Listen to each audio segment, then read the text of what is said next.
Merci, Monsieur le Ministre. La parole est à Madame Véronique Massonneau. Merci, Monsieur le Président. Avant tout, permettez-moi de saluer la décision de fermeture de Fessenheim entérinée ce matin. Promesse tenue, certes tardivement, mais promesse tenue. Ma question s'adresse à la ministre de la Santé. Madame la ministre, la Fédération française des diabétiques alerte depuis 2 semaines les responsables politiques sur les discriminations professionnelles persistantes envers les personnes atteintes du diabète. Chacun de nous a eu connaissance de l'histoire d'Alizée, jeune fille de 22 ans, championne du monde de karaté, récemment empêchée d'intégrer la police nationale malgré sa réussite à l'ensemble des examens.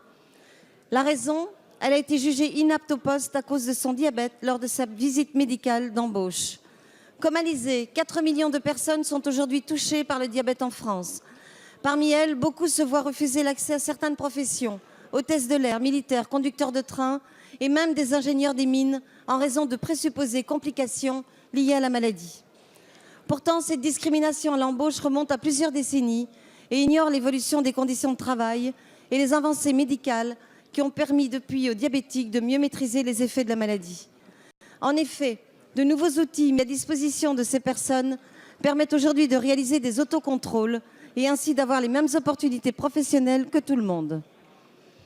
Madame la ministre, que comptez-vous faire face à cette injustice professionnelle méconnue mais bien réelle à laquelle nous devons mettre un terme?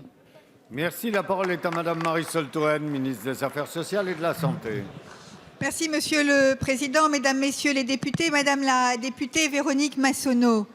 Je veux, avant de répondre précisément à la question que vous posez, rappeler un principe fondamental. L'état de santé ne peut pas être un facteur de discrimination face au travail et dans le travail. C'est un principe fondamental qui vaut pour les diabétiques, mais qui vaut évidemment pour l'ensemble de ceux qui sont confrontés à des maladies. Et ce principe est par exemple rappelé dans le dernier plan cancer. Concrètement, qu'est-ce que cela veut dire? Cela veut dire que quelqu'un qui occupe un emploi doit, s'il est malade et qu'il a des difficultés à exercer ses responsabilités, a le droit de se voir proposer un autre poste ou une adaptation de ses conditions de travail.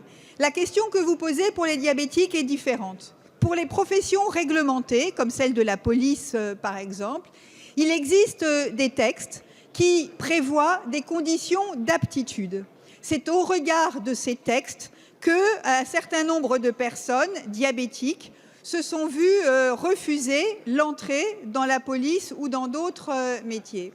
Or, aujourd'hui, on le sait, les conditions de soins, de traitement ont considérablement évolué et donc les textes d'aptitude ne correspondent pas à la réalité médicale et à la réalité des soins. Je veux donc vous dire, Madame la députée, que le gouvernement est favorable à ce que ces textes évoluent et que soient revues complètement les conditions d'aptitude pour un certain nombre de métiers au regard des personnes diabétiques et, le cas échéant, de personnes malades d'autres pathologies.